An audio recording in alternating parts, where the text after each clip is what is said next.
Welcome, folks. This is House Corrections and Institutions Committee. It's Wednesday, April 30th, last day in April. Tomorrow's May Day.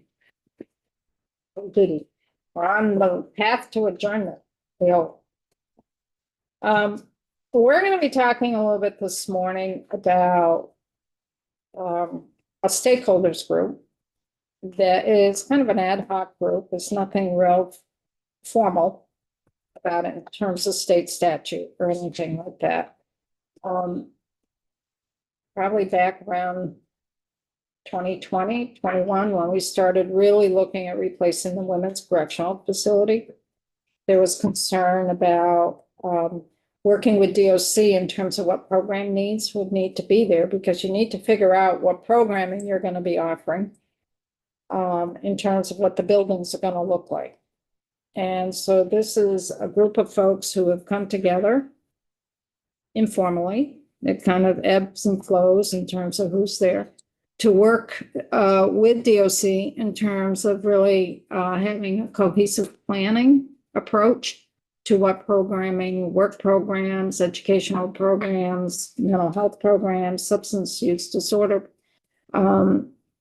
rehab, just the whole kit and caboodle, so to speak, and to advise, give it, just to advise DOC. It will be DOC's ultimate decision, but it's really to help women who are incarcerated, because the plan for the new facility is there would be a portion of the facility would be for folks who are serving a sentence who are incarcerated, but there would also be another facility on the same campus for folks who are ending their term, their minimum is coming up. And it would be called a reentry facility. And those folks could be housed there, but they also could leave the facility during the day to go to a work program or go to some programming for their mental health or substance abuse, and then come back to the facility at the end of the day. So that's different than incarcerated. So it's a twofold approach for that. So Sarah Robinson from the network has been spearheading this. You've been in the driver's seat, so we thought it would be a good time to update the committee on where the stakeholders group is and what work you've done and how it's going. Please, welcome. Thank you so much for having me. It's lovely to be with you all this morning. I'm not sure I've actually had the chance to be in this committee yet this session, which is amazing. And so just by way of introduction, and for the record, Sarah Robinson, I'm the co-executive director of the Vermont Network Against Domestic and Sexual Violence. We are a statewide nonprofit organization. We are a membership organization, and our members are 15 independent nonprofit organizations across Vermont who provide direct services to victims of domestic and sexual violence and offer things like a 24-hour hotline and shelters across the state. And together, those organizations serve every square mile of our state. We also operate several direct services programs out of our office. And for over 20 years, we've operated the DIVAS program, which is for incarcerated survivors of domestic and sexual violence, that is operated out of the Women's Correctional Facility in various locations as the women have moved around. And through a contract with the Department of Corrections, DIVAS provides in-person trauma-informed advocacy and support to incarcerated women who are victims of domestic violence, sexual violence, and trafficking. I also think it's helpful to talk a little bit about why the DIVAS program exists, and then I'll get right to talking about the stakeholders group and the new facility. The majority of incarcerated women, both in Vermont and across our country, have experienced some form of interpersonal trauma, including domestic or sexual violence, prior to their incarceration. And many women cite victimization as a contributing factor to their incarceration. And it's kind of a difficult thing to hold both at the same time. And last November, our DIVAS program collected data from the residents at CRCF about their past experiences of interpersonal trauma.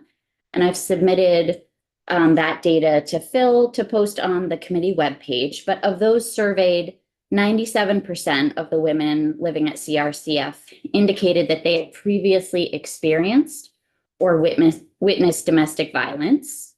And 82% of them had previously experienced or witnessed sexual violence, with 79% indicating that they had experienced or sexual violence prior to the age of 18. In addition, 62% indicated that they have experienced forced criminality when they were either forced, lied to, or pressured to engage in illegal or sexual activities in exchange for money, housing, substances, or basic needs. It's disheartening and something that we often refer to in our work as the trauma to prison pipeline. That early experiences of trauma and experiences of domestic and sexual violence in particular have a relationship to women's justice involvement. And that's really the purpose of our work at the facility. So as a result of our work, the Vermont Network has been deeply involved in policy conversations about services for justice-involved women in Vermont, including replacing the Chittenden facility. We've been an active participant in this stakeholders group that is facilitated by the Department of Corrections. As Madam Chair just indicated, the group is not established in statute, but this committee authored a letter of intent to the Department of Corrections several years ago regarding engaging stakeholders regularly in the development and planning of a new women's correctional facility. And we deeply appreciate the attention and work that the DOC has dedicated to this process, as well as the very robust participation of stakeholders with varying perspectives, many of whom you'll hear from today. And I'm so glad to be here with so many organizations that are also participating in these stakeholder meetings. Generally, these meetings are held quarterly, and it is a venue for the Department of Corrections to first and foremost provide updates about their process and for there to be some dialogue outside of the legislative process. One of the things that I know has been really important to us has been to not have every conversation about the women's correctional facility happen in a committee room. You all are having those important conversations, but there are many that need to happen between the Department of Corrections and community stakeholders outside of the legislative process. The stakeholder group includes a range of perspectives, including providers like the network and others you will hear from today, policymakers, advocates, and organizations who represent a range of perspectives on the replacement of the facility, and DOC staff. And these meetings have really provided an opportunity for stakeholders to hear updates about the planning, especially right now as the Department of Corrections is in conversations with the town of Essex. I also want to be very honest that these conversations are not always easy. There is a wide range of perspectives. There are folks there that may be opposed to various parts of current plans. And so sometimes the conversations are fraught and hard. But I think that we can all be proud that stakeholders continue to come back to the table to re-engage with those conversations. And we certainly believe that the dialogue itself continues to be a very important and necessary part of the process. So I'd like to take just a few minutes to tell you a little bit about the network's position on the replacement of the Chittenden facility, and then I'd be happy to answer any questions that you have. The network, we believe that the Chittenden facility needs to be replaced. The current facility is not a healthy place to live or to work. And conceptually, we support the Department of Corrections' vision for a replacement facility and its proposed building site in Essex. However, the details really matter, and there are many important policy and design decisions that have yet to be made, which will impact the network's position on the final project.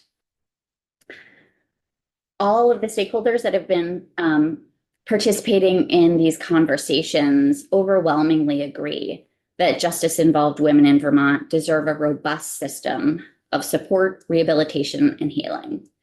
And at the network, we have several kind of priorities related to that. We support the development of a new, smaller, and gender-responsive women's correctional facility. We believe that that facility must offer best practice programming to support healing and successful reentry. And without commensurate investments by both the legislature and the administration in reentry and community-based services, we don't feel like the policy goals of a new facility will be fully realized. In addition, the proposed facility, as you, I'm sure know, is inspired by a model that is developed in Maine, and that includes both a secure part of a facility and the reentry facility.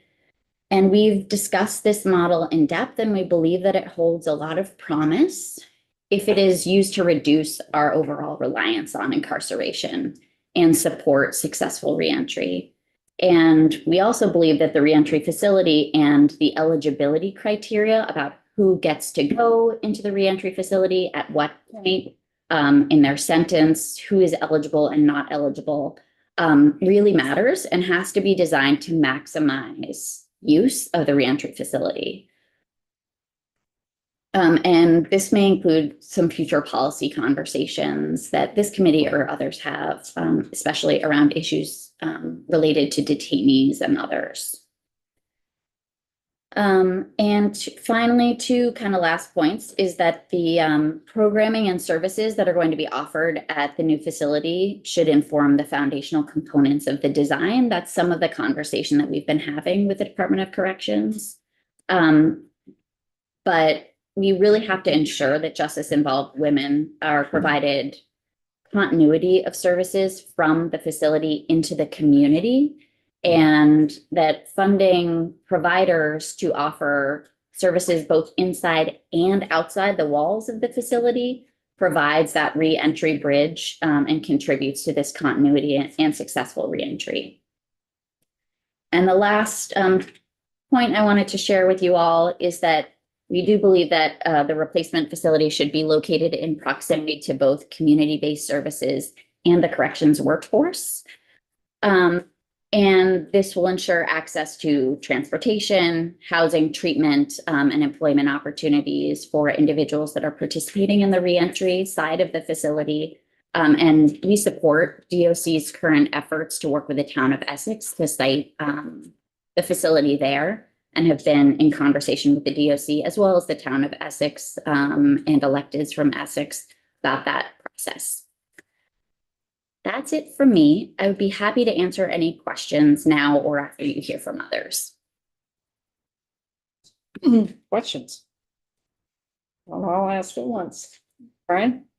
You said that the network supports a new facility, given these various other factors, one of which was smaller. Mhm.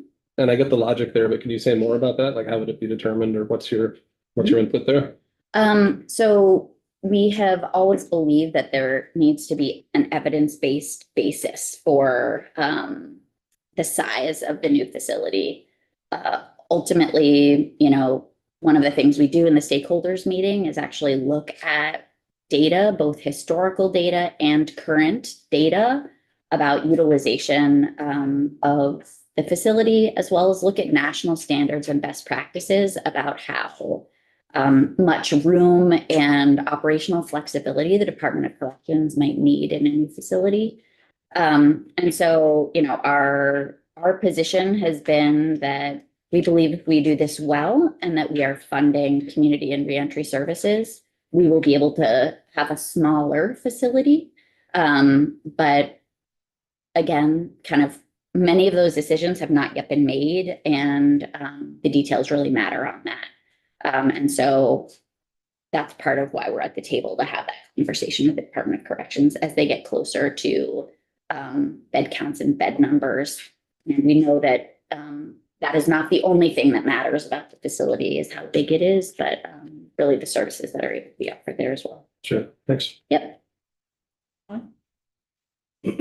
Thanks. The women that are being held. Mhm. How long are they average staying? When is it different than like a men's facility in the sense that like a lot of men are there for a lot longer, it seems like? Or is the goal to get women back into society? And anyway, if you could talk a little bit about that. It's a really excellent question. I don't have it with me right now, but I know that the Department of Corrections actually has some great data on the length of sentences. And also several years ago, the state of Vermont went through this justice reinvestment process and looked at the rate of return of women in the facility. Certainly what we find is that 100% the goal is for people to be able to transition out of incarceration when their sentence is complete and be supported in the community so that they're not at risk of reoffending and returning. And where I think one of the things we see that is disheartening is the lack of community supports that exist that contribute to continued returns to the facility. And short stays, perhaps, but even a short stay at a facility is so deeply disruptive to someone's life. I know that we'll be hearing from Lund. I think you'll be hearing from Lund a little later, but the vast majority of people who are incarcerated at CRCF have parenting or caregiving relationships, and even a short period of incarceration can jeopardize somebody's ability to have custody of their children, and has this massive ripple impact in our communities that I think exists in a different way in a women's correctional facility. And it's one of the reasons why having a gender responsive response to women's incarceration is so important. It's a great question. But that last thing you said, I don't understand what you said. The gender response. Gender responsive part? Yeah, what is that? Great question. So a lot of research indicates that because of, for example, when you look at the research across the country about what are the causes of incarceration, kind of what are the experiences that people have early in life, the experiences of trauma, the experiences of abuse that might, again, create that kind of what we call the trauma to prison pipeline, that those realities are somewhat different for women and for men. There's a lot of similarities too, but there is some difference. And so a gender responsive correctional process or correctional system looks at those differences and seeks to address those differences. And so that's one of the reasons why I shared that data with you about the very high rates of domestic and sexual violence that women who are incarcerated have experienced. There are also high rates of domestic and sexual violence that incarcerated men in our state have experienced, but it is different. Plays out differently. Mhm. And it just brings up a follow-up Yeah. question is that is a bigger prison, even if it's 50 or 75 beds, is that the right place, or are smaller facilities an option? 5 beds, 7 beds, 10 beds that are more house-like and more community-based. Is that part of what you all talk about when you're all the stakeholders? It very much has been, and I think you'll probably hear from other witnesses about that. And I'll just say, these are exactly the kinds of policy conversations that I think your committee grapples with, is kind of in terms of what is needed in terms of the capacity of the system, in terms of the resources that are available. But absolutely, we certainly support as much community integration as possible for people who are justice involved. We think that that is one indication that people are going to be more successful in the long term. As this starts to roll out, probably more next year, because at this point, we really can't do anything until we have land. We really can't do anything. Because once you get the land, then BTS can start working in terms of doing test borings in the soil to see what would be needed for percolation. You need to figure out your systems of providing water and sewer and electrical, the whole gamut.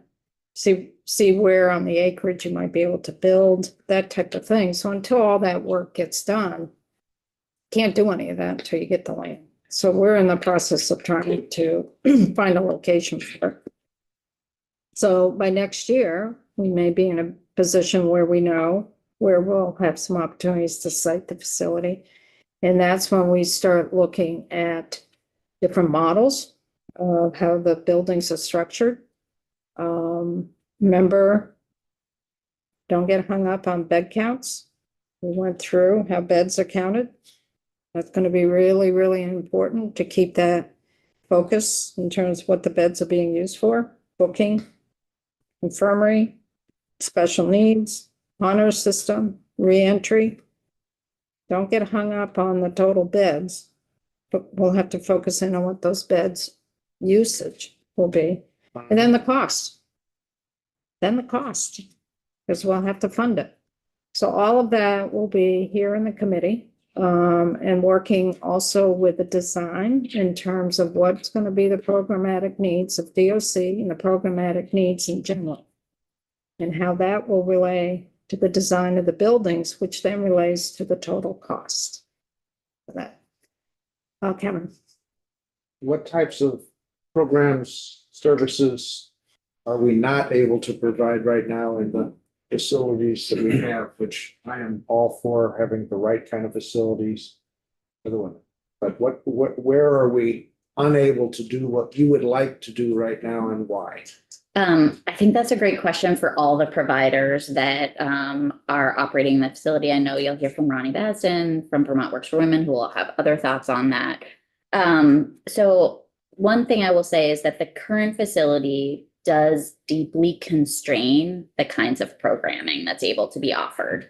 Just the actual quality of the space, the amount of space that's available, the flexibility of space. I am sure that many of you have been in that facility, and it is in disrepair. It is in deep disrepair. And so the ability to kind of offer any programming in a facility of kind of that status is going to absolutely limit what any of us as contractors can do.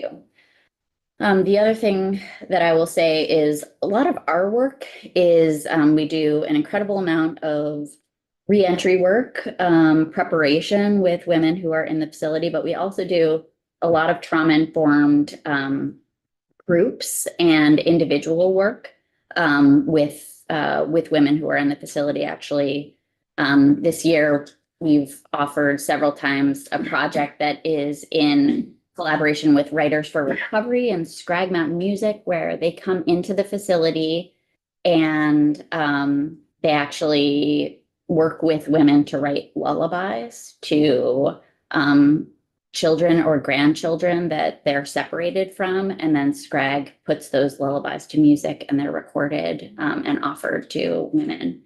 And it's been a really powerful project. That's a great example of something wonderful and innovative that we've been able to do. And still, the ability for us to do that work is deeply constrained by the actual facility itself and the spaces that are available. So that's one thing I will say. The other is that, many contractors for the Department of Corrections have been in kind of continual discussions about making sure that our work is funded within the four walls of the facility, but also outside the facility.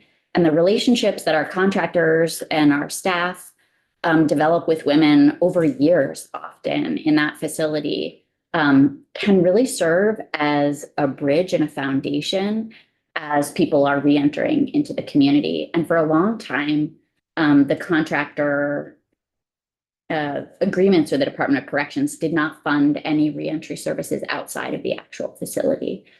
So additional work to kind of continue to bridge work in the facility to funding work that happens in the community is also very helpful. And I know that Ronnie will be able to talk to in terms of like career preparation, what's possible and not possible in that facility as well, and how that differs from what's available for incarcerated men in our state. One of the real limiting factors is there's a very small footprint for the current facility. There's really no land around there for a rec area, a work program outside on the facility property. It's just landlocked. There, I mean, basically, the property is the building, and the building was not designed for long-term stays. It was originally designed as a regional facility for detainees, and it was designed for males. And it was a male facility for a long, long time. And in fact, back in the 80s and 90s, there was one wing, about 5 or 6 beds, and then 12 beds that housed the women in the male facility. It was locked in a way, but there was common areas that needed to be used, like dining, infirmary. And at the time, I had to make sure that there was separation of the two genders, because quite often there was the perpetrator and the victim were in the same building. It was really, really difficult. So finally, the women did move out, went to different places. And then mid 2015, 14, 15, we decided to put the women at the Chittenden facility and move the men up to St. Albans. So it's not an appropriate facility for either gender. There is approximately, I think, $20 million of deferred maintenance on the building. We've been struggling, maybe 30 million at this point. We've been struggling since about 2008, 2009, in terms of what to do with this building. So that was even previous to the women being housed there, because the building is just not adequate for the correctional needs at this point in time for either gender. So It's a follow-up question to you, Chair. No, I'm sure you know. You just mentioned that there was a wing of the facility that housed women when it was primarily men. Were there other facilities in the state for women then? because the women population back then was really small. Well, this is sort of the But question. it's been growing, and back in the 90s, it probably was mid-90s, because the women's population was growing. We renovated at the old state hospital in Waterbury. We renovated a wing there, and we ended up with about 40 women eventually, over probably about 10 years. something like and then we were outgrowing that space. So we ended up moving them to Windsor. And we moved the men out of Windsor. And we closed that facility in Waterbury. And the women were at Windsor for quite a while. But the deinstitutionalization then is a big part of this story too. If you're growing 10 times in a few decades. Deinstitutionalization. Yeah, the closing of mental facilities, really. Yeah. Yeah. And we're seeing that for the males. Yeah. We're really seeing an increase in males of mental health issues.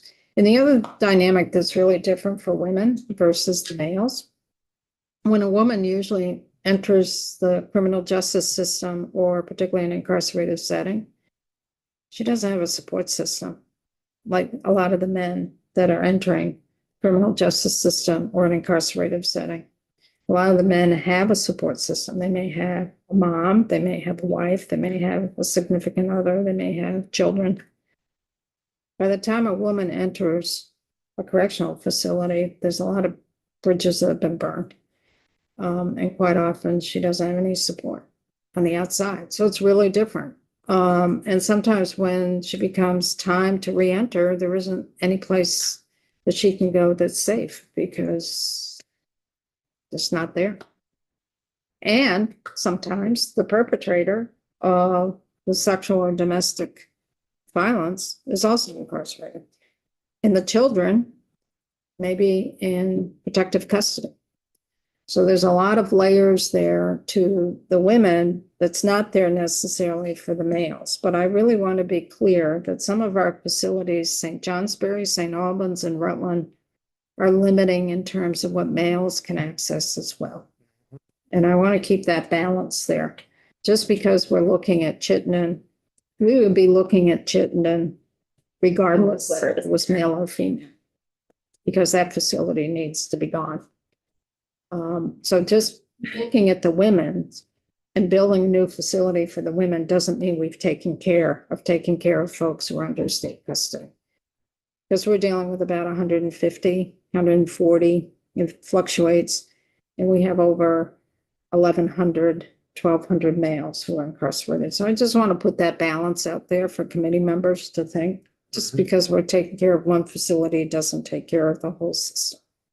The other thing that I would just offer is that I think that's a great point about there's generally, between 90 and 150 women over the past 5 years that have been incarcerated at between, I would say, 90 and 140 since kind of 2020 to now at the women's facility. So one, I think it provides an opportunity. It's a small enough population that we actually can do something interesting and innovative with that population and be quite nimble in our approaches. And so I think it's a real opportunity for this committee and the Department of Corrections and community stakeholders to have some input about what might be some innovative approaches that can be used. And then the other thing that I would offer to your question, Representative, is that the detainee population at the women's facility has grown quite significantly. And so on any given day, close to 50% of the people who are there are not sentenced, they're being detained. Right. And those individuals have significantly less access to programming in the facility and to programming and supports. And I think that is something that on a policy level is something that's concerning to us and something that we would like to see addressed in a new facility. It's the building limits it. It's the building. If you don't focus in on the policy first when you're looking at a new building, it's regardless of what the issue is, regardless of who's housing her, you have to figure what the policy is and what the programming is needed. Because if you don't, and the building is built, that will determine what services you can provide. So we've been very clear in this committee over time that when we do a replacement of any building, we really want to figure out what programming needs are going to be there. And also, when you're building a facility, you're building something of this nature, doesn't matter if you're incarcerating folks, male or female, or you're looking at a secure facility for justice-involved youth, those buildings are going to be there for over 50 years, at least. So you really have to look at that vision. And what do you want? And you also have to build in the capacity to deal with what might be down the road in 50 years. It might be more, it might be less, but if you could have a building that could be flexible in the use of those beds, that's what's limiting us in all of our facilities. The way they were structured was a certain way of approaching corrections years ago, and there isn't the flexibility in those beds. So those are things we can learn from the past and put forward, but these are long-term investments. And I think we really need to be cognizant of how we approach this. Thank you. Thank you, sir. I'm gonna go to Kim LaRoche with Lund, because we're kind of at this point talking about what's working within the facility. And I know with Lund and Kids Apart, and you're working more, I believe, with what's happening within the facility, not to say you're not working on what's outside. And let's go to you first, and then we can go to Vermont Works for Women, because that's a transition piece. Great. So Kim, welcome. Thank you and good morning. My name is Kim LaRoche. I'm the Director of Parent-Child Center Services at Lund. We have the Kids Apart parenting program that's located within the Chittenden Regional Correctional Facility. I have my testimony written, so I'm going to read it just to make sure that I stay on track, and then happy to answer questions afterwards. Great. Thank you. So Kids Apart parenting program seeks to reduce the traumatic impact of parental incarceration on children and families. Kids Apart is a partnership between Lund and DOC, providing parenting and family support services for mothers incarcerated at CRCF. CAP works with corrections-connected children and their families throughout Vermont communities. CAP has been in place in Vermont's women correctional facilities since 2003 and at CRCF since 2011. 6,000 children in Vermont have a parent involved in the correctional system. About 70% of justice-involved Vermont women have minor children. Kids Apart, a contracted provider within CRCF, has appreciated the opportunity to be a part of a diverse and engaged stakeholder group throughout the planning discussions for the new women's correctional facility.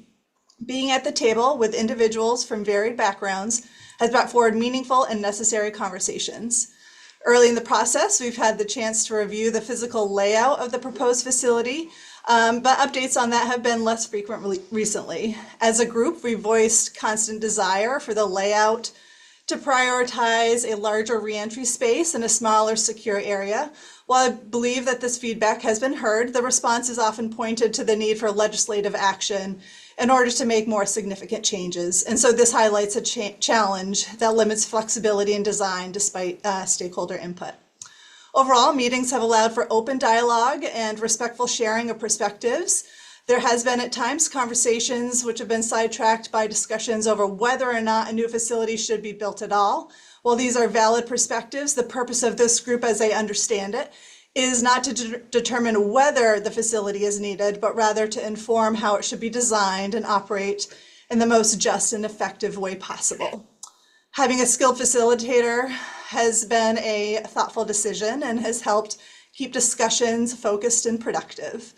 While much attention has been given to the planning of a future facility, we also want to emphasize the importance of improving the current conditions and programs that affect the daily lives of incarcerated women. Both now and in the future, it's important to ensure that programming for sentenced and detainee women is designed to be trauma-informed, gender-responsive, encompassing restorative practice and tailored to meet the unique treatment needs of each person.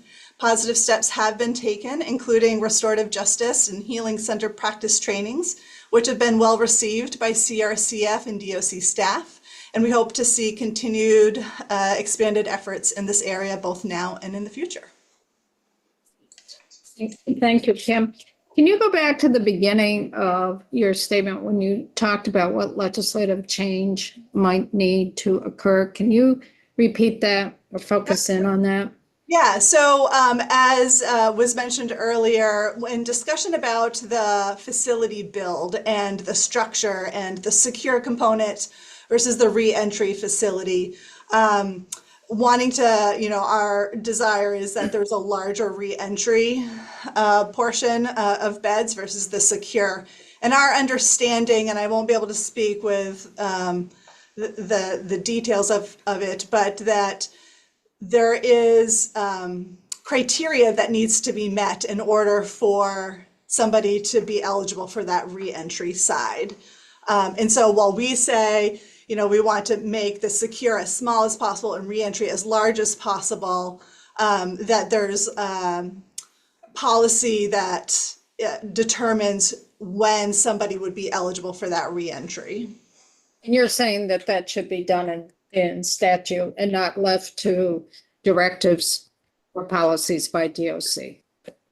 Yeah, I think DOC feels like it's not up to them to be able to make that determination. Mm-hmm. Got it. Really? Yeah. Could you identify yourself? Yeah, Haley Salmon, Director of Communications for DOC. If I could just expand on Kim's point a little bit about the legislative changes. The interpretation that DOC has of the statute is that there's nowhere that explicitly authorizes the commissioner to place detainees specifically in a facility that's not secure. And in order to expand the amount of individuals who could be eligible for the reentry facility, detainees would have to be a part of that population because we don't have enough sentenced individuals who would be eligible for it at the moment. That's going to be a big policy discussion here. You have a bill? No, you don't. 436. 236. Oh, okay. Yes, he does. That's gonna be a very in-depth conversation. Do you mix population of folks who are going in and out of a facility to a work program or treatment program and coming back into the facility, but you're also housing detainees there. And that gets into understanding why a court may have sent someone to be a detainee. Do you mix those populations with folk, and I know they're mixed now, but the sentence folks are not leaving the facility and going out in the community and coming back. So that's a different dynamic there. So we'll be dealing with that next year, I'm sure. Gotta have the land first to know what the structure is gonna look like. Questions? Thank you, Kim. Thanks, Cam. Thank you. Appreciate it. Vermont Works for Women. Hello, thank you for Oh, having me. I have Hola. the opportunity. yeah. I'm Ronnie Basden. I'm the executive director at Vermont Works for Women. We've been honored to be a part of these conversations in the past and are very grateful to be at the stakeholder table, along with other partners, advocates, and then also the Department of Corrections and Buildings and Grounds. Vermont Works for Women has been the workforce partner within Department of Corrections since 2001. We provide a range of different opportunities, services, and supports for incarcerated women within the facility that we hope really lend to employment success upon their release.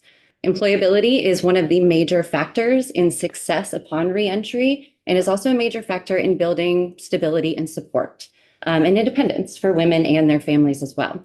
Since 2001, our services have included anything from employment ready workshops, so on conflict resolution, time management, confidence building, goal setting, all foundational skills to make somebody just work ready to show up for the job every day. But we've also had the opportunity to have expanded services.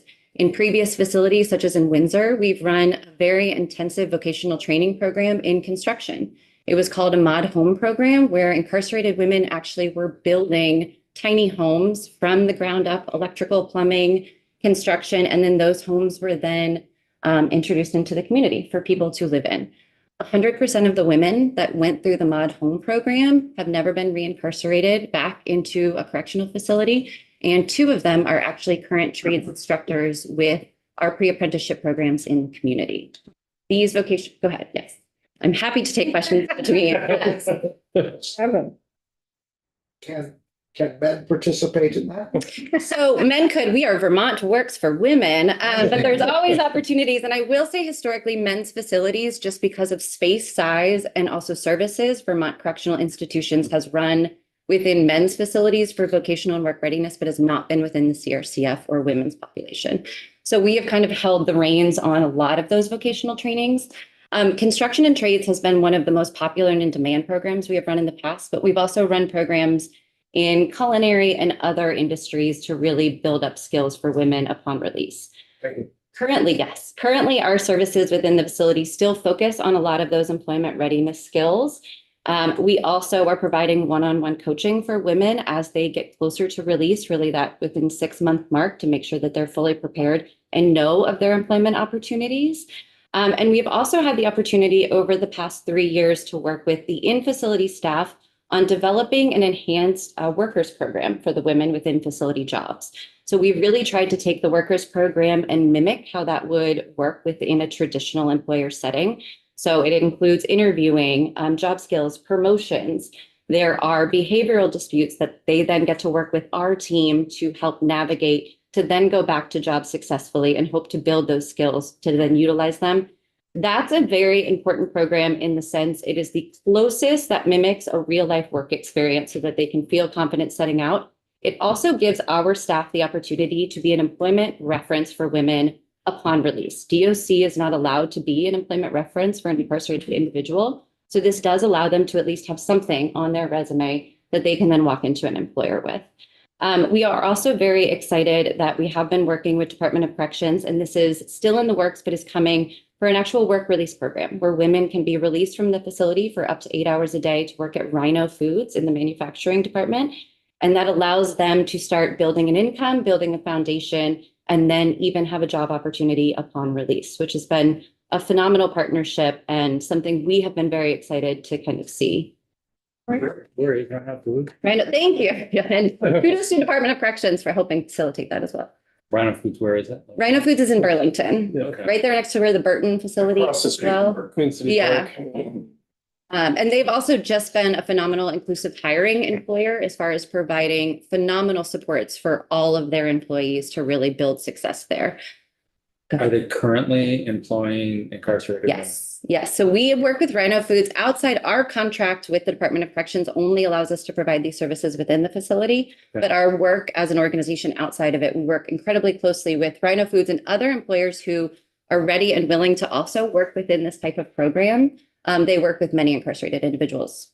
I have one more question. Yes. It's gonna get a I love reaction. questions. It's from, Okay. has nothing to do with you. It's all on me. What is the rate of pay from Rhino? Oh, Rhino Pay is, I can't give you the exact, but it's well above the minimum entry. I believe you start at 19 at an entry level While in they're Rhino. still incarcerated? Yes, they can. It goes into, we work with Opportunities Credit Union. But yeah, we work with Opportunities Credit Union. We've actually brought them into the facility before to provide financial literacy to the women so they can understand what is it like to open an account? What is it like to have a savings? What is it like in facility jobs only pay certain rates? We've Yeah. actually had the ability with Department of Corrections. We have actually, the women are paid the highest rate of pay within an in-facility job of any facility. But that's just to help build up Yeah. for them as well. So that's a great one. And we also, we have a contract with Department of Corrections. It's been a grant program that we've been a part of for the past 3 years that sunsets this October, but it's been to develop an inclusive hiring toolkit and resource to allow employers to understand how you can employ justice-involved individuals. What are some of the barriers? What are some of the red tapes? How do you navigate parole and probation? How do you navigate court visits? How do you deal with conflicts that arise on the job? And so it's really to try to better prepare employers to then also start hiring justice-involved individuals, removing background checks, being more lenient on policies, so forth. Why the sunset? It's a grant funded, it was a 3-year grant funded program, and the intention was to build the toolkit. So we have the toolkit built. And right now we're working this summer and fall. We're developing an employer resource group that's going to start and kind of create on its own and then be able to live through where employers can come together to navigate challenges as well. Thank you. Yes, it'll still live within Vermont Works for Women, just the grant funding sunsets. Okay. Yes. Sean? How long have you been working with Rhino? Well, our organization has been working with Rhino for over 5 years, but within this specific work release program, it's been about 2 years, I would say, of trying to get this program. This program existed in the 80s in a very, very different context and setting where women were released to work, but it was without any supervision. This is going to be a very different model. And our team will support the Department of Corrections staff in ensuring that they have shift transportation and that they're supported in the job as well. And Rhino has been there for how long? Rhino is, I don't know how long Rhino has been in business, to be fair. Safe to say 20 or 25 years, something like that? I mean, they've been making Ben and Jerry's cookie dough for quite a while. So yeah, I would think so. Yeah, I have a friend who's been working there at least that long, so. Yeah. That's the key, established business, Yeah, then worked with them. And we've also have this partnership too, through this grant program that we had run. We also partner with Middlebury College on this. So in the first year of the grant program, Vermont Works for Women actually rented a house in Middlebury where incarcerated women could transition directly from CRCF to the home and then work at Middlebury College. We had 5 women go through the program, one of whom has been at Middlebury College for 2.5 years and now has her daughter working at Middlebury College. So they're also a similar model with Rhino that we're working with, not as far as the work release while they're incarcerated, but more upon release for that program. Any significant concerns about the impact that relationship will have, the impact a new location will have on that, on that work relationship, No. being in Essex? No, I actually think there's a lot of opportunities for businesses in Essex. We work very closely with Global Foundries, work very closely with other businesses. We talk about the inclusive hiring all the time with employers when we got there. So no, I also am not concerned about the transportation Okay. either. There's a significant bus system that also drops off directly in front of Rhino, and Essex has I'm an Essex resident, has a pretty phenomenal transportation right now. And I know it's been discussed to look at bus stops and transportation as well as a factor, but no, I don't have concerns. And I think it even broadens where we can look as well. Right now, a lot of release planning focuses on Burlington and the Chittenden County because so many services are there. It would be great to have a broader reach of services to go beyond. Yeah. So again, we see a lot of value in workforce programs. We know from a dedicated history of providing these services, the impact that they can have. I will just be very candid and transparent that our Department of Corrections contract is being cut by 50%. So these services are going to be drastically different moving forward.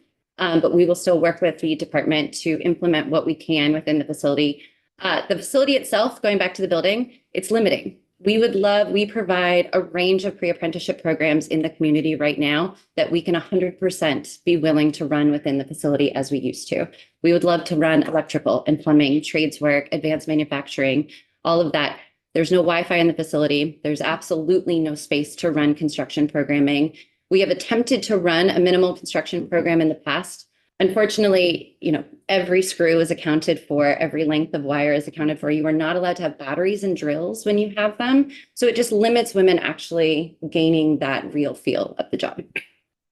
But I will say, as far as mimicking what the opportunities are here, there are a lot of opportunities specifically around workforce. And I know the main facility has emphasized this quite a bit as well.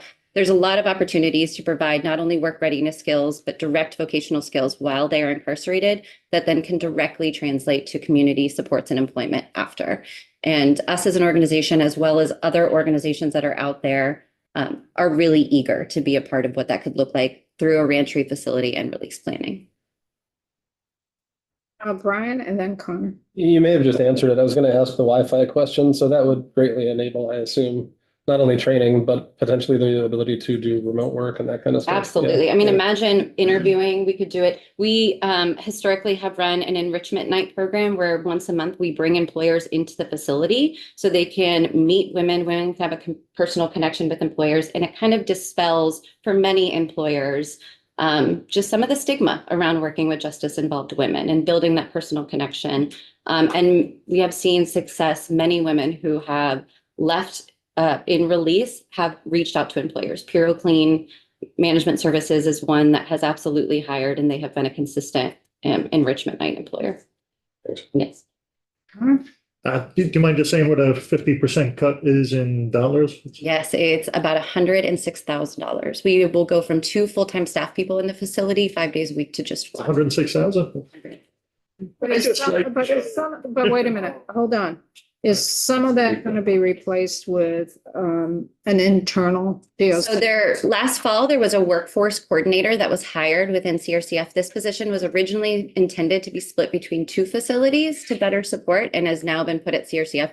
Our team has been working right along the workforce coordinator since the hire. We don't see a duplication in services, but there is a feeling within DOC that there's a duplication of services. I just wanted to put that on the table. I just really worry about cutting a program that's proven success, when we're trying to determine the size of this facility going forward. And at the same time, we're sort of cutting off the nose here. We Well, work with about 65 to 100 women per month through our program services. but if DOC's hired someone internally to do part of the work that Vermont Works for Women used to do, are we still going to get the same amount of services or not? That's what we would need to balance. Yeah. So they've hired someone to do Yes. some of this, that Vermont Works for Women would have done.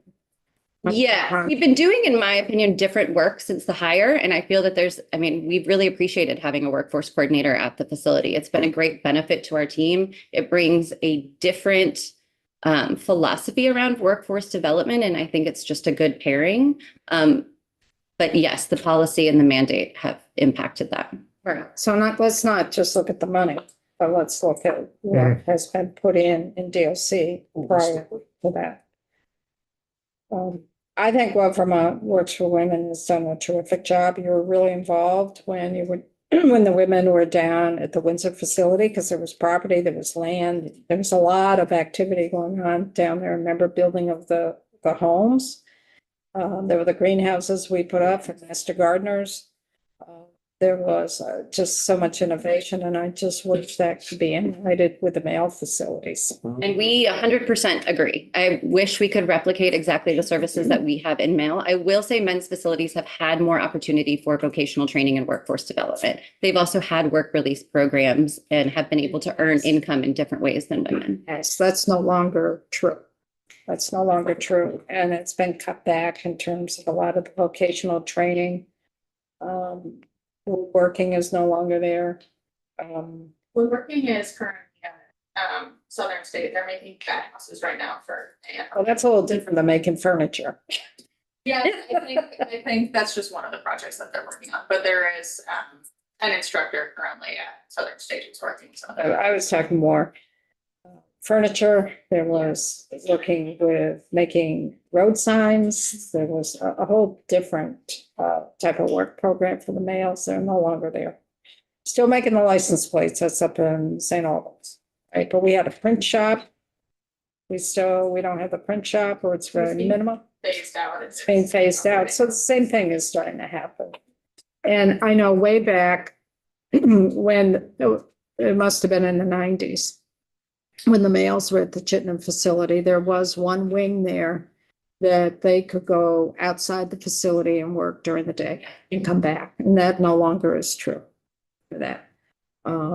And some of that is based on requests of local communities that are housing the facility, that they don't want people leaving the facility in the day or night. Troy.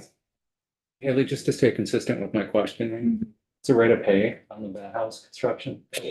I don't know that because it's a vocational training program, I don't know that that's considered a facility job, but I can look into it. It's usually not Yeah. if it's a vocational training. Thank you. Anytime. He's on his soapbox. You gotta love it. I'm just staying consistent. Great question. We're consistent. Anything else, Ronnie? Thank you. Thank you. I appreciate it. Thank you for the hope Thanks, that we Ronnie. can do some good things. Yes, and thank you for having these discussions. We appreciate it.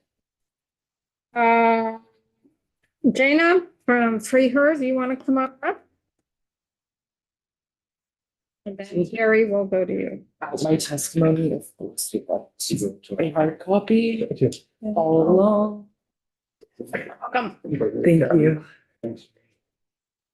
Hi, everyone. For the record, my name is Jana Alsop. I use she, her pronouns, and I'm the Freeherb Vermont campaign director. For folks that may not be familiar with our work, Freeherb Vermont is a campaign of the National Council for Incarcerated and Formerly Incarcerated Women and Girls. We are very much a people-powered movement. I'm the only staff, and the rest of our organizers are volunteers. And we mostly do work around advocacy, direct support like reentry planning. We raise money to put on folks' commissary funds. We do basic income guarantee and specifically a participatory defense hub, which helps walk people through their legal processes and just supports them with talking to their lawyers, court watching, all those kind of things, as you know, the legal process can be daunting. And our goal is to end the incarceration of women, girls, trans, and non-binary individuals by creating community-based and preventative solutions that, rather than just simply warehousing folks, actually prioritize recovery and accountability.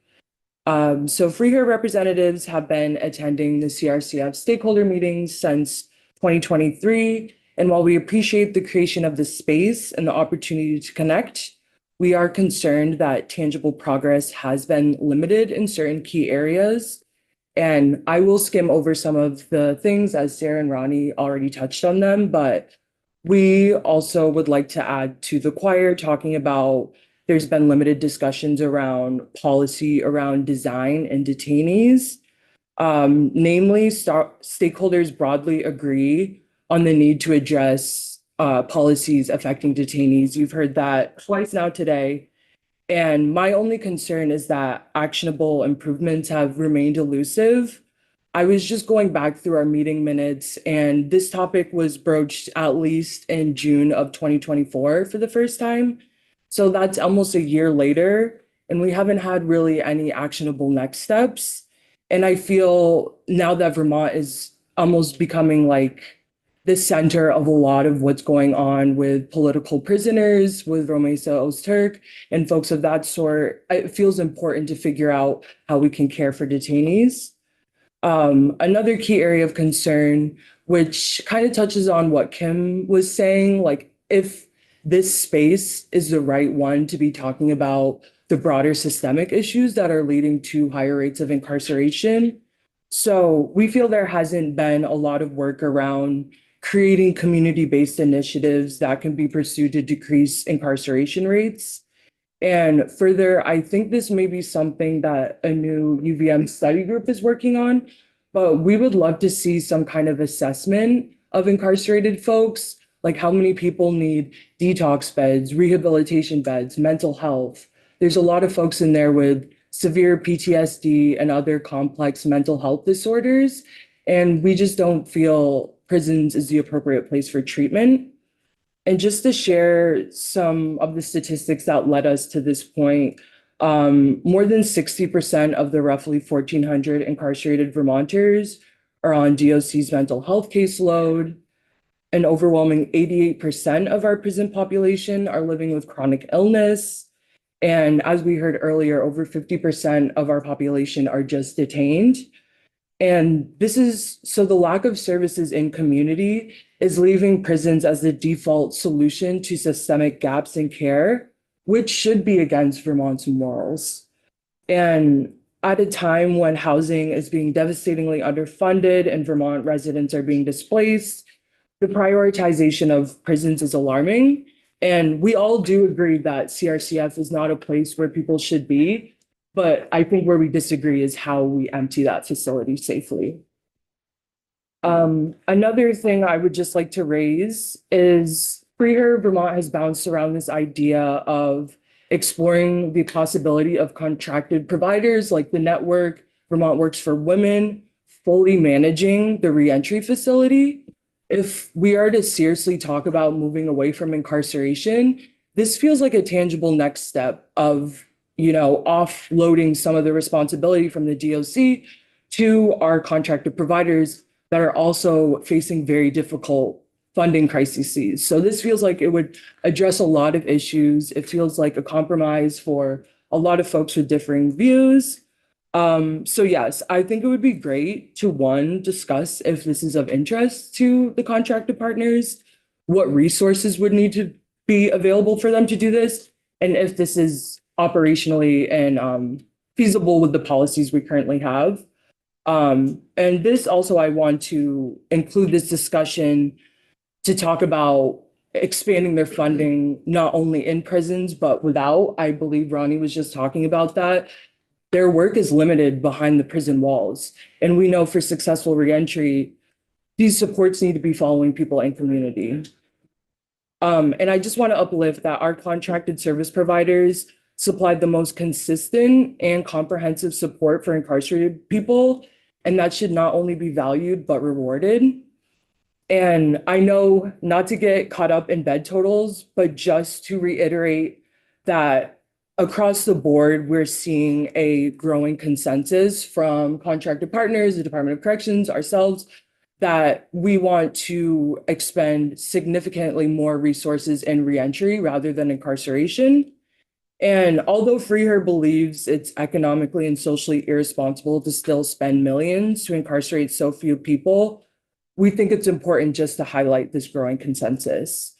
And we were talking about this earlier when Sarah was testifying, but a vast majority of sentenced people in CRCF are serving sentences that are short in years, but devastating in impact. Per data from the DOC in May 2024, we learned that only 13 people in our women's prison have release dates that extend past 5 years, meaning the people that are currently sentenced now, only about 13 of them will even experience this new prison. And I'm not sure who brought it up, I'm sorry, but we were just talking about how this is a small, manageable number to experiment with something different. And I feel this data point shows us there's only 13 folks that have committed very serious harms in our community. And of that 13, I believe only 3 have life without parole. So realistically, whether we have prisons or not, everyone in this facility besides 3 people are returning to us. And it's our responsibility to make sure they return to us in the best possible shape. And sorry, I think there was a. No, I was gonna let you Okay. finish up. Okay, cool. Thank you. And last but certainly not least, currently informally incarcerated voices remain absent from the meetings, greatly reducing our ability to hear perspectives from the people closest to the problem. And there is precedent for their presence at these stakeholder meetings. I think it was 2024, 2 women at CRCF were at a stakeholder meeting held at the Burlington Probation and Parole Office. We had illuminating conversations about the supports that would be more appropriate to them other than prisons. And I feel if their voices were further integrated and prioritized, we could learn substantially more about the unique needs of the most vulnerable Vermonters among us. And just to uplift their voices in this space, for the sake of time, I'll just share one, but I think this woman encapsulates our ideas of alternatives better than we ever could. She says long-term residential places that have routine and discipline, but not demands and bars, to have mentors, not correctional officers. Jail is jail. Most of us are addicts who need different types of supports rather than prison. Even other heinous crime can use supports that fit those needs rather than bars. And that just shows perfectly, like, people misunderstand our view and think that we don't want any accountability. We just want to lift the doors and let people out. We believe in consequences that are not just warehousing people. We believe in consequences that actually force people to sit with the harm they've committed in our communities. Currently in the prison system, you're not obligated to apologize. You're not obligated to sit with the folks that you have harmed. And if we're being honest, that's, in my opinion, an easier way out. So recommendations moving forward, we feel there's a few pressing issues that we should be focusing on to ensure best outcomes with this replacement facility. One is design and policy alignment. So establishing policies in the legislature and Department of Corrections to ensure detainees have access to services and the reentry facility while in custody, and also expanding funding for contracted providers to provide care outside the prison walls along with inside. I think creating continued channels like talking with you all today, maybe formalizing this group through the legislature or establishing formal commitments with teeth to integrate stakeholders' perspectives, and maybe even, asking us for deliverables just to help us move the stakeholder group from a space of just information sharing to more of an action-oriented space. Second, alternative models. And yeah, just so much respect to the people that have shared space with us in the stakeholder room. I'm sure we can come off a little bit pestering with raising the discussion over and over again if this is even philosophically something we can do. So in that vein, maybe it's important to talk about creating a separate container mandated by the legislature to address significant gaps in community services and to really look at implementing processes to decrease incarceration rates. One of our first charges could be looking at the folks in Mississippi, how to bring them home. I think it could be a really great reciprocal relationship with House Corrections. And also, it feels important to thank you, Madam Chair, for talking about the original intent. I wasn't able to find the original memo, and I'm not sure if other folks may be a bit confused about if our current purpose aligns with what House Corrections wants, but it may be just helpful to get on the same page to ensure our goals are aligned. Yes, and I also think including unique stakeholders like Pathways Vermont and Jenna's Promise could help generate even more robust conversations, because in my opinion, they are already doing alternatives to incarceration that have very successful outcomes.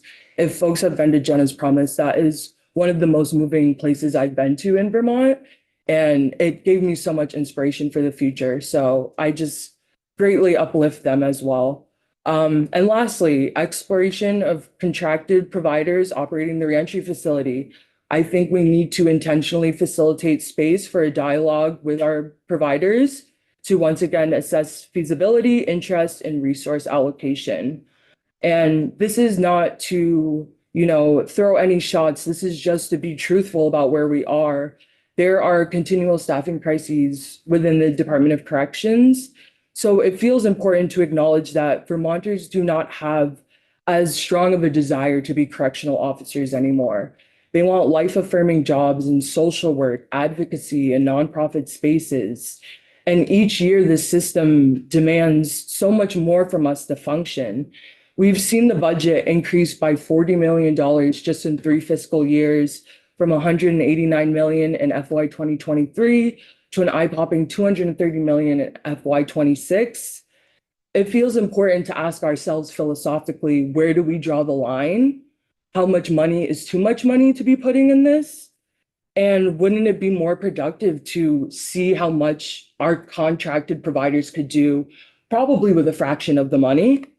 So yes, in closing, Free Her Vermont urges 3 timely steps: clarifying the stakeholder group's mandate and if another space is necessary, ensuring timely updates on progress, and the support and creation of spaces for meaningful solution-focused dialogue.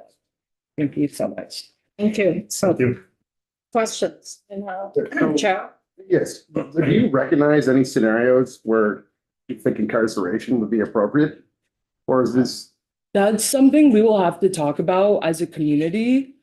I believe, as we're interrupting these cycles of violence that have dominated for decades and have enabled folks to commit high levels of harm, we are going to have some kind of in-between. And I believe in some folks in the abolitionist community talk about this term like short-term incapacitation.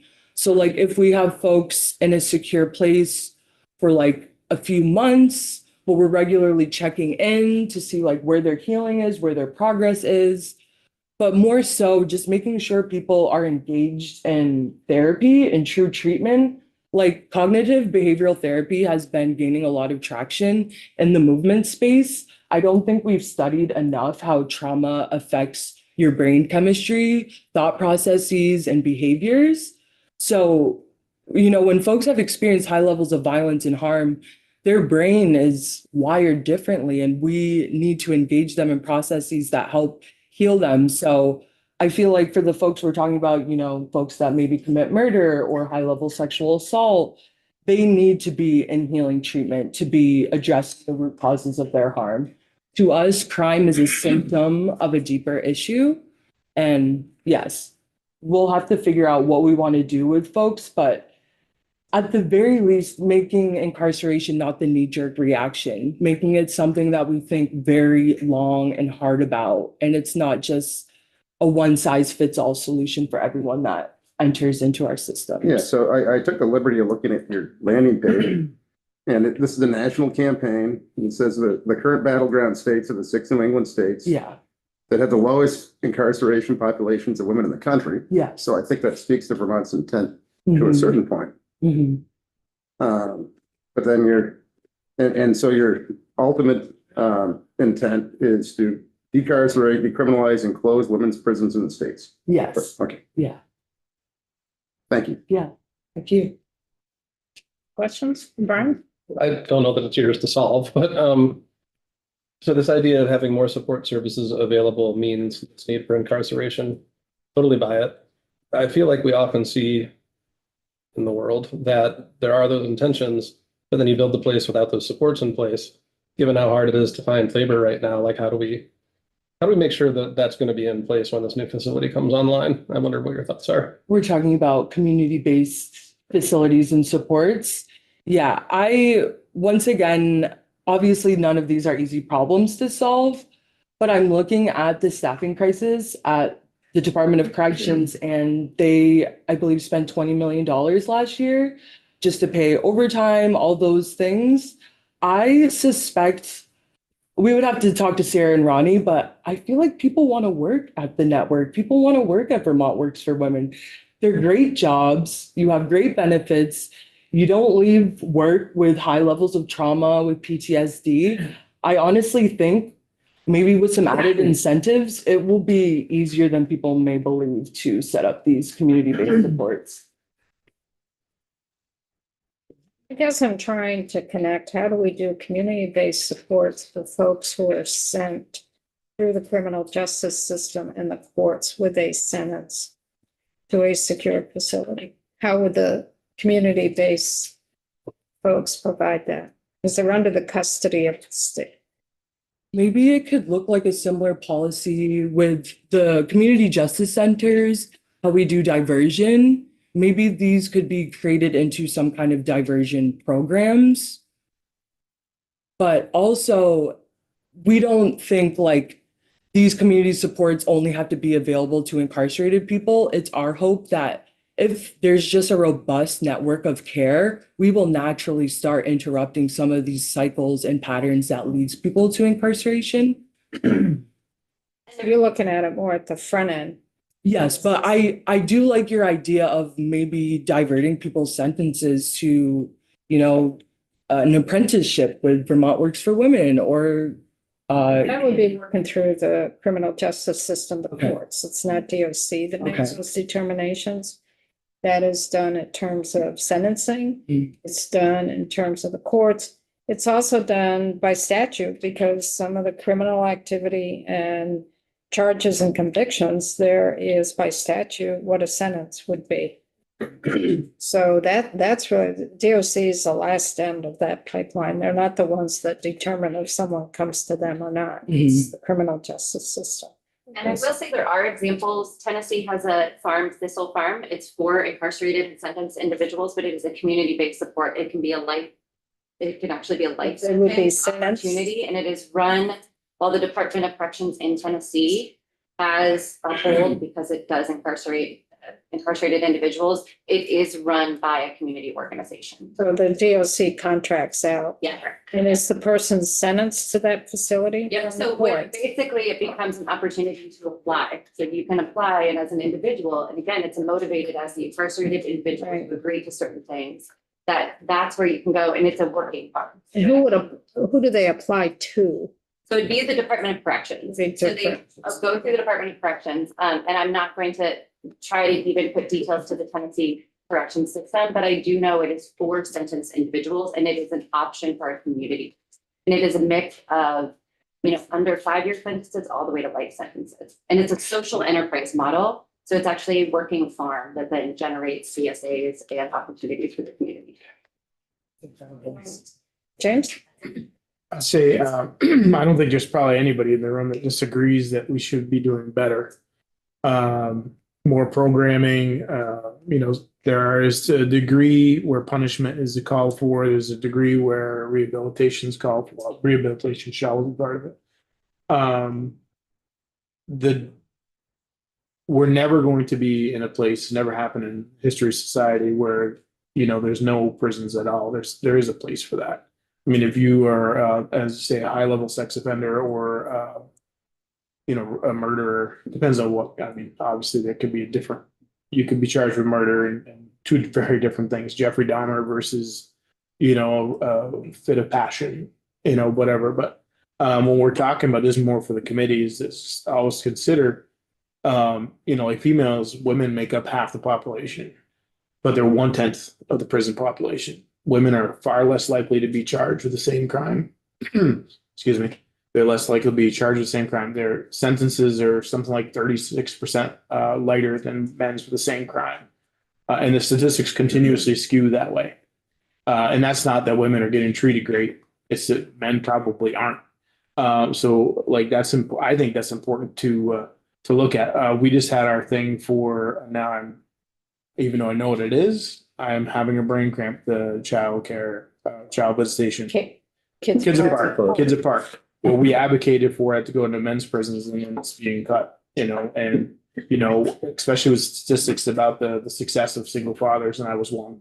So like to see that cut is I think we can look at the whole system together is what I'm saying, but that there is a place for incarceration and I would say there's millions of people in America, probably across the world, that shouldn't be in prison at all. But there are definitely people that should be. So I just wanted to put that out there.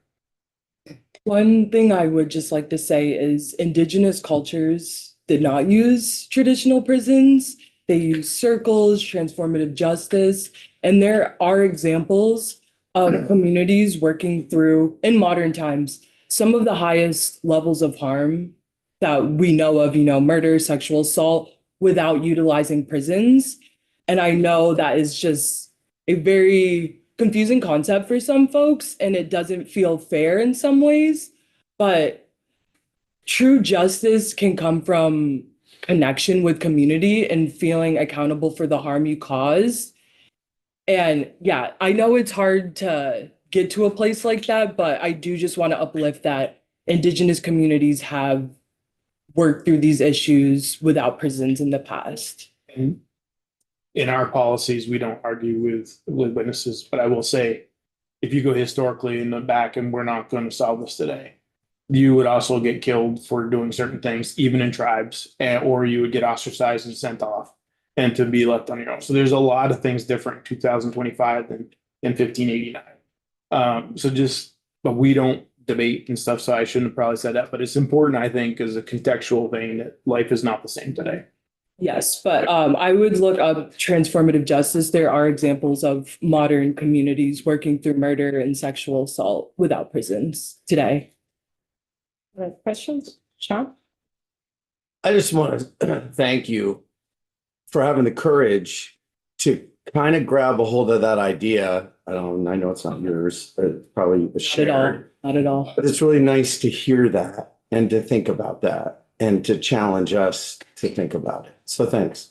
I appreciate that. And it does take some bravery to stand in these rooms where I know folks may think I am a bit outrageous for having these ideas. But, progress starts somewhere, and the least we can ask for is just planting these seeds. I think everyone is well-intentioned in here. And at the bottom line, we do want better for folks. We just have different ways of getting there. Yeah. Connor? Now, I want to echo the appreciation, Jana. And, I appreciate that not only do you take this fight up here, but I see on Church Street, talking to members of the public, and, it's an inside-outside game. It's, I think, where I struggle on some of this stuff, it's almost like a matter of faith, right? We're in corrections here. At some point, we're not going to obsess over it. We're going to have to determine a bed number, Yeah. But we don't make the laws that incarcerate people. We don't fund or defund the programs that may have an impact on recidivism. So it feels fragmented sometimes when we work in this approach, right?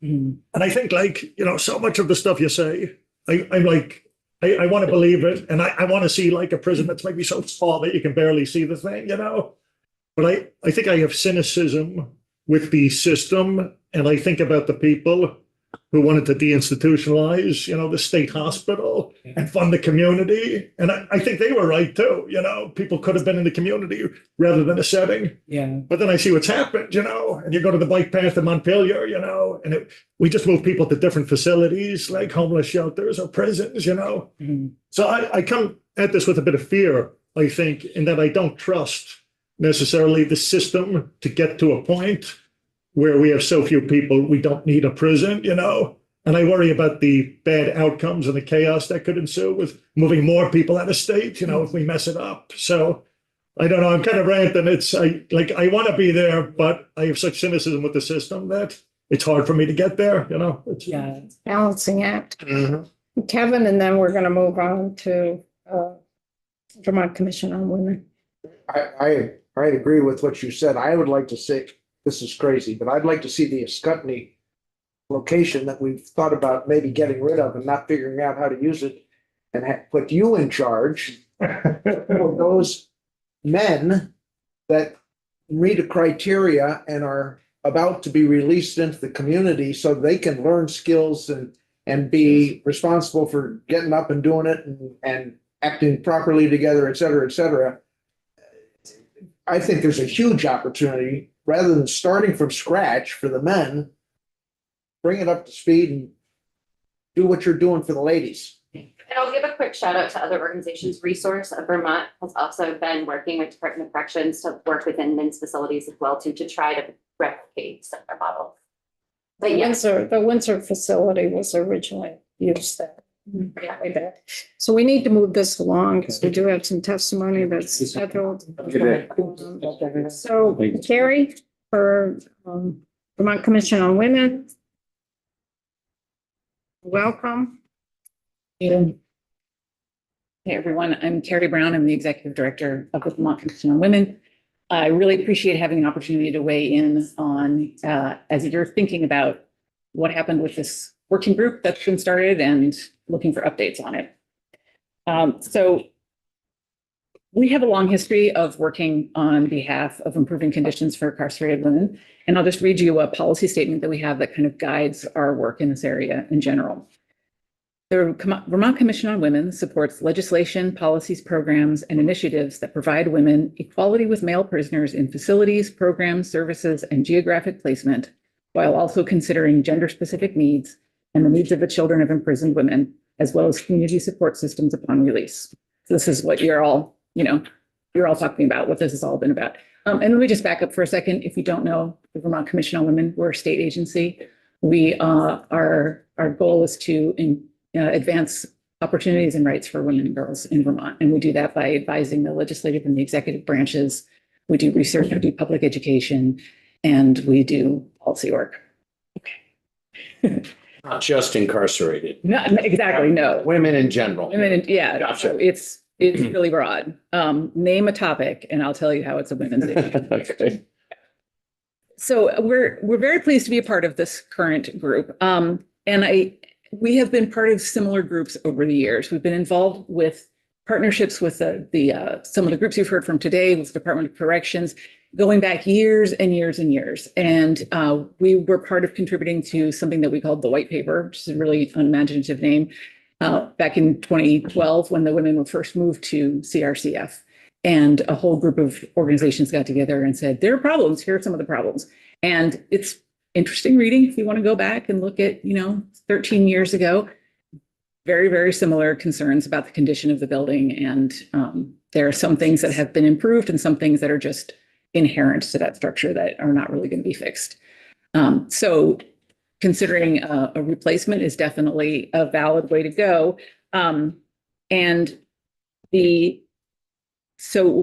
Before this group started, there was a group that was meeting with DOC, and DOC had kind of called us together, and it was most of the same organizations and people that are part of this group that you're hearing about now. And it was really for sort of information and advice and, to engage some of these stakeholders. And then in 2023, you all wrote a letter and sent it to the commissioner. And I do have that letter. And I'll send it to anyone who wants it. But what it said, the intent of the committee was to have DOC collaborate with various stakeholders to develop a plan for the replacement of the Chittenden Regional Correctional Facility with trauma-informed and gender-responsive facilities and programming to promote the successful rehabilitation and reentry of justice-involved women. 2013. No, this is 2023. Yeah, sorry. For that one. There was the Incarcerated Women's Initiative. There's been a lot of stuff over the years, but this one that we're talking about today.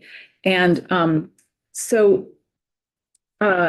just want to talk a little bit about our interest in contributing to the development of this plan. And the way that I read that language is that we are part of developing a plan. And I'm not sure that that's exactly how this working group is functioning. But some of the primary interests that we have are, we care about including voices of incarcerated women. And this is a thing you already heard a lot about. The original letter that you all wrote indicated that people with lived experience in the criminal justice and correctional systems should be included in the stakeholders group. And an early internal document from this working group outlined community agreements that initially included voices of incarcerated people at every meeting, but then it was changed to consider impact on incarcerated people at every meeting, which I think is dramatic. Where did that change occur? That was just internal. To the stakeholders group. So the stakeholders working with the facilitator, we kind of worked out how we're going to work together.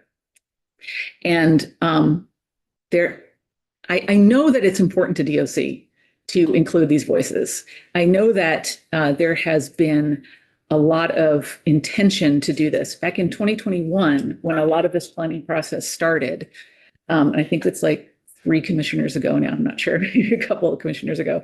And DOC had a plan with about this time that year, and DOC had a plan for over the summer. They were going to be doing focus groups with incarcerated women. They were going to be doing, they had an intention to do a whole information gathering process with people with lived experience. And that didn't end up happening for a number of reasons that are, I think, not because DOC didn't actually care about that, but it sort of got away from all of us. And so we have, Vermont Commission on Women has recognized that we may have some capacity to do some of this work. And so we're trying to do that, to be supportive of this whole process. So we've begun a community-based project to hear from people, from stakeholders who are most impacted. So that's incarcerated women, formerly incarcerated, families of incarcerated folks, hopefully staff who are working in the facility as well.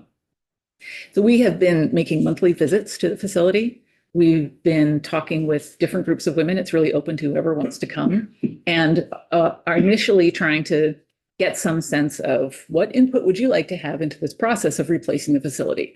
And what we have found is extremely educational, which is that their immediate needs and concerns are so much stronger than their ideas about what might happen way down the road to some hypothetical people that, as we heard before, it's like 3 of them, the whole facility may be part of this potentially.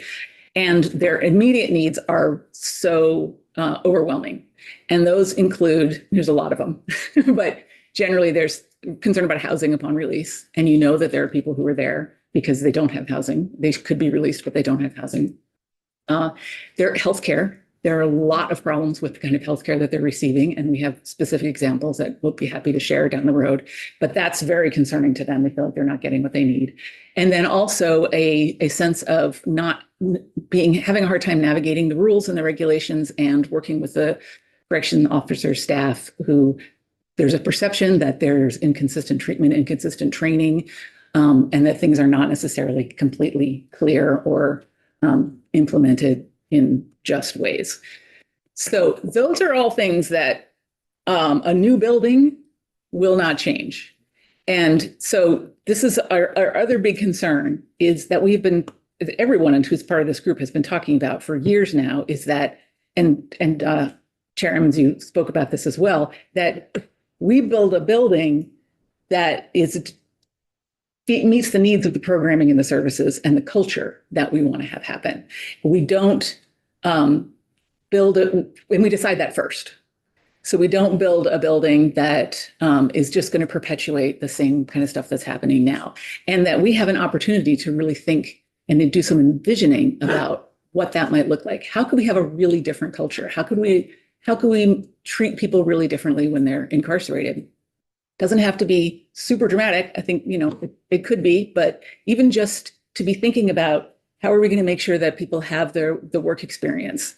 How are we going to make sure that they come out with a reference, that they have job training, that they have opportunities for therapy and for mental health and for their healthcare treatment, and in ways that are really focused on having people leave in a better state than they entered. So if we're going to have a plan to do that, this group is not necessarily an active participant in that plan. And so my question for all of you is to think about whether you want us to be, or what role you want stakeholders to have in developing the plan. Because at this point, we give a lot of feedback, and I feel like we're taken very seriously and listened to, but it is not completely clear to me what the results of that are. So, or what our responsibility is. I'm not sure that I have a responsibility as a member of that group, and accountability. I don't really feel like I have accountability, and I think that would be really helpful. This group also doesn't operate according to standard open meeting procedures, so which I think would be really, really helpful if it did that. Agendas were posted publicly, minutes were posted publicly. There was notice about where the meetings are. There's opportunity for public comment. All of that I think would be greatly beneficial. And that if there were, I know that at one point, this committee considered legislating a working group of stakeholders. And I would encourage you to consider the possibility again, because it could provide some more responsibility and accountability and be clear on what expectations you have and what deliverables and product you want from that group. So that's all I'll say. Thank you. We Thank you. looked at that a couple of years ago, and that's why that letter of intent, Exactly. Troy.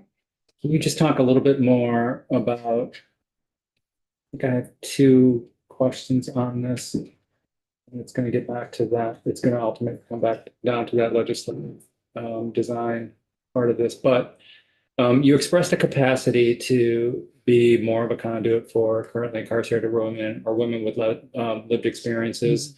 I guess I want to make sure that that's more than a hunch, that you do have capacity, that you're going to continue playing that role, how that's going to happen. And then two, is there anything this room can do to make sure that that gap is being filled? I'm concerned about that one. Yeah, I appreciate that. We don't have the capacity to do all of that. Yeah. At all. What we do have is, because we're an independent state agency, we have the ability to look at state government a bit more objectively and independently than other parts of state government can. And so that's an advantage. But then we have all of these other partners, all these other stakeholders who are similarly concerned with getting that input and doing a lot of good work to do that as well. So some good questions sort of down the road. Is there what we might be able to do to have more of a kind of formal reporting on that and contribution to the whole process? I think if this group were a little bit better defined, that would be helpful in doing that. And then in terms of capacity, do we have the staff and the resources to do it? We never have enough staff and resources to do what we would actually like to do. But that's just a fact of life. And so we do really, really well with what we have. And we have a fantastic group of commissioners who are very engaged. And it's not just the staff, but also the commission. Yeah. Thank you. Any questions? Comments? Brian? For the working group, did you say you all get together quarterly or monthly? How often does that? What, quarterly? Yeah. Quarterly? Yeah. And I'm just wondering what the obstacles are to including these folks. Like, because they can't Zoom in digitally? Is it because it's not clear, like you were just saying with Troy? Is it because you're in the wrong place? I don't know. Like, what are the obstacles to including them? That's a really good question. I think that the group could have a meaningful conversation about that. We did, as you heard before, have one meeting where 2 currently incarcerated women participated, and they were there in person. And I don't know all of the arrangements that had to be made to make that happen. And I don't know why it hasn't happened again.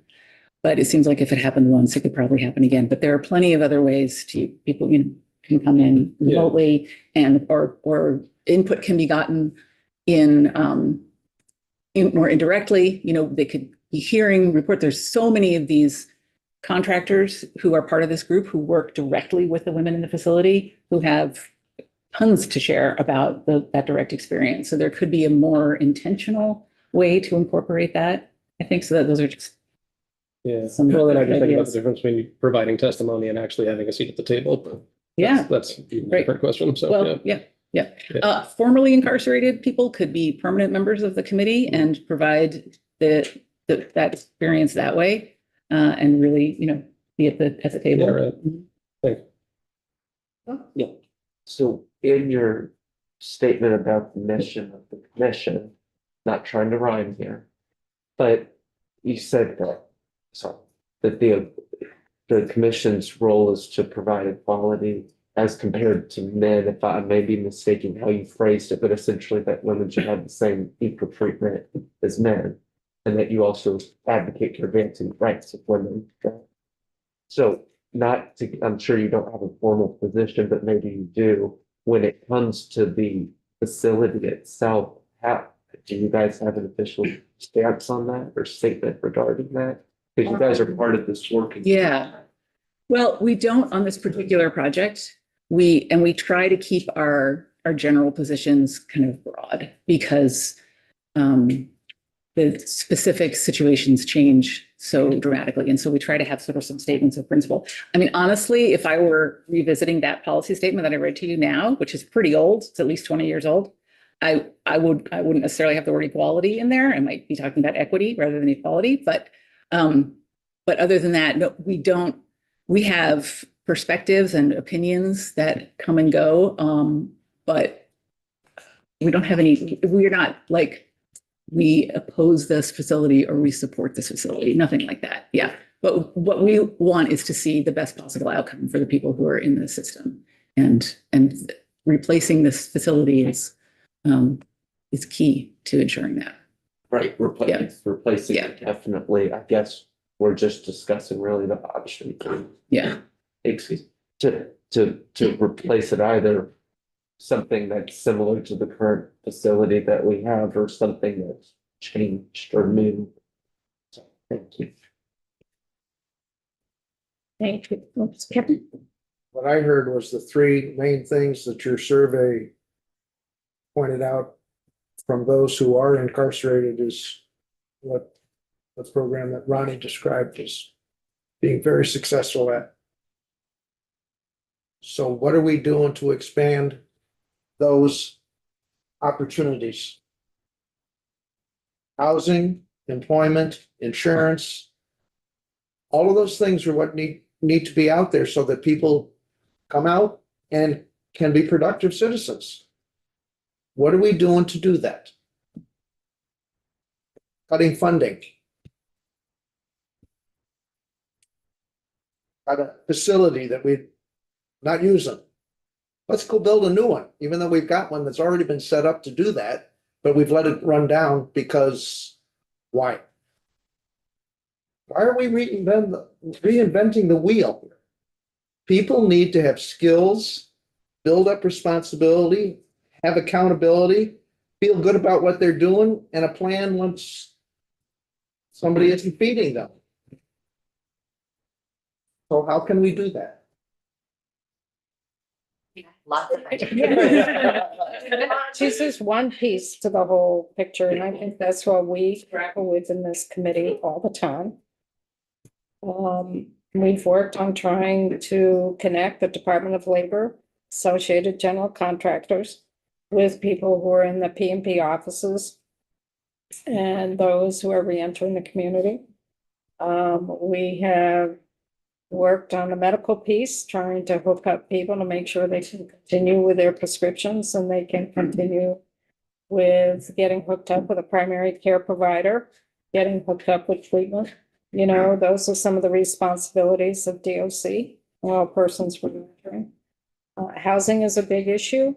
Unfortunately, that has impacted a lot of our society. And I can also say with Justice Reinvestment too, the one thing that came out pretty clear with the research that they did on our system is that when a person reenters the community, our partners in our community partners are not always there to provide the support that is needed for a person reentering because the person has been incarcerated. And they look to DOC to provide all of that. And that's not the role of DOC. No. But if you want DOC to do that, their budget's going to keep increasing. That. Those are conversations we've had in this committee for years. When you go to site a facility, we may want it in a particular area, but communities have some real feelings about housing incarcerated folks. They don't want it in their community. And that's the balance we have. We need to finish up, but while we've got a real variety of folks here, ask a question that's kind of a curveball, and it's not to put anyone on the spot. But we have folks who are working here directly with women who are coming into an incarcerated setting, as well as working for transitioning back into the community. What are you seeing in terms of substance use abuse and opioid use coming into the facility? What's happening in the facility under the MOUD program, medically assisted treatment? Can you very succinctly, shortly give us any feedback on what you're seeing for folks coming in who are addicted to opioids, and if programming is helping them in the MAT, and how it's working when they re-enter. Sarah? I can speak a little bit to that. And I can say I can also follow up with additional information, but there are two things that I hear from our staff that work in the facility. The first is that our existing system of treatment that, medication assisted treatment for opioid use disorder, while incredibly important, the substance use disorder that is occurring now in our communities is much more complex and involves stimulants as well. And so the existing treatment modalities are not as effective as they historically have been. Because of what's happening with the different use out in the community. So how many of the women coming in have addiction issues, opioid, stimulant? I believe that there is some data in the in our survey that we conducted that I submitted to the committee that you can look at, and I'm sure the DOC also has some intake data about that, but I would say the vast majority of individuals coming in have some at least history or current active substance use disorder. 86%. Yes. And then the other really important piece that I think, again, begs for a policy discussion about detainees is that when detainees are released from the facility for any particular reason, there's no reentry planning that happens for them. Nothing. And those are people that have been in the facility the shortest period of time, that are closest to the harm or chaos that landed them in the facility. And so they are leaving with the least amount of resources and the least prepared to navigate kind of what comes next. So you're focusing on those folks with an addiction. Treat that to help with that addiction, manage it as they re-enter. And all of the underlying housing related issues and so much that's related to that. But there are so many detainees that would just deeply benefit from being able to go from a short-term detention into an inpatient rehabilitation setting, and the barriers to get that to happen are so immense. And so what we are seeing is unfortunately a lot of pain and harm of detainees that are leaving the facility with very little supports as they're leaving, and folks falling very quickly back into active addiction. And I'll say too, for those being released, a big part of this just piggybacks on what Sarah's saying. For those that are sentenced, they get access to release planning meetings, and a big part of those release planning meetings are what are the substance use needs upon release, and how does that align with where you get housing, where you have a job. And so you have community organizations along with caseworkers who are working really hard to make sure that you're getting a job in a house in the same place that has MAT treatments. And if you're a detainee who's not, even that process is difficult to try to negotiate. But for an individual who's in the facility who receives MAT treatments, it's scheduled, they have access, despite the limitations. When you get into the community, it's very different. And that even short interruption in treatment is drastic on somebody's success. And so being able to have those, while the resources are limited, there are some there that we can successfully release individuals to, that if we had the opportunity, it would bridge a lot more success. So part of their success to continue the MAT treatment that they've been on while they're incarcerated to transition back to the community is they would need that continuity of the medication. They would need the continuity of being hooked up with a primary care provider. They would need the continuity of being hooked up with treatment facilities, whatever that may be. And then, of course, housing's the big one. If any of those fall through, they're more likely to end up back in correction. So it's not always just the MAT, but it's those ancillary issues around that to make sure there's stability there.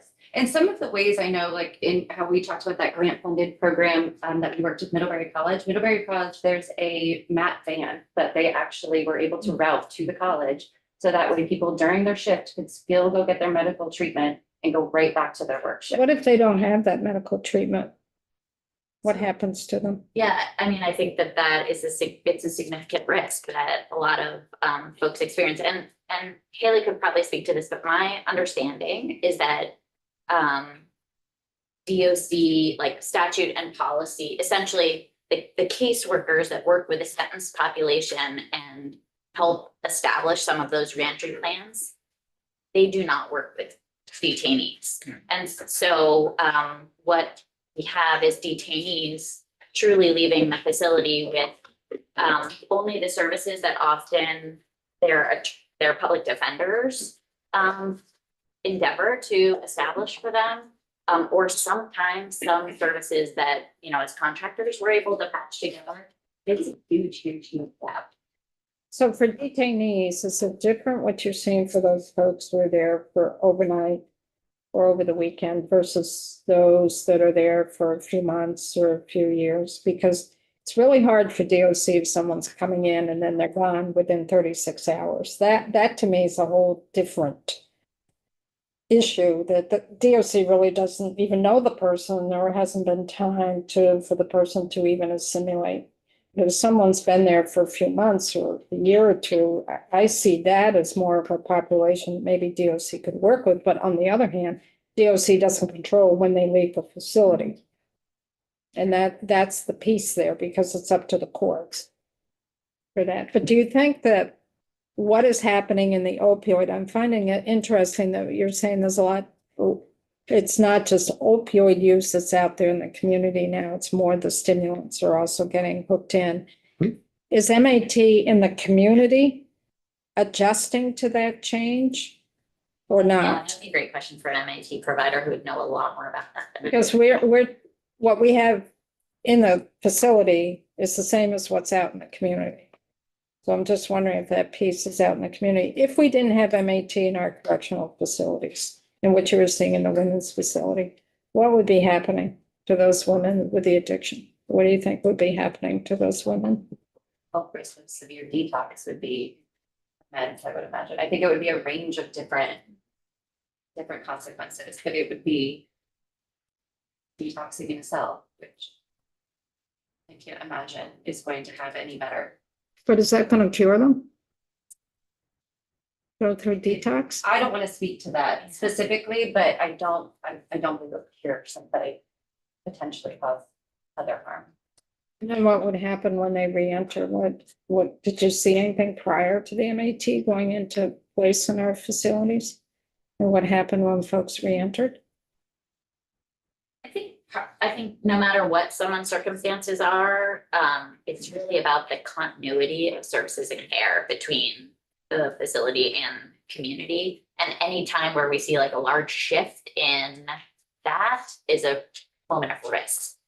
And so often that can happen right in the immediate kind of reentry days and weeks. But I do think it's about, again, the bridging from one setting to the next. That just, you know, we have a resource here with folks working with the women who are in our facility. I just wanted to put that out there because you have firsthand knowledge of seeing this, and I think it'd be important. This question, I don't want to throw you a curveball for that. Anything else? Thank you, folks, for coming in. Thank you, Kim. Zooming, it's great. Thank you. But I hate to say this, but let's take a quick 5-minute break, please. And I know poor Eric is here, so let's go off of YouTube. No worries. That's the bottom line. Yeah.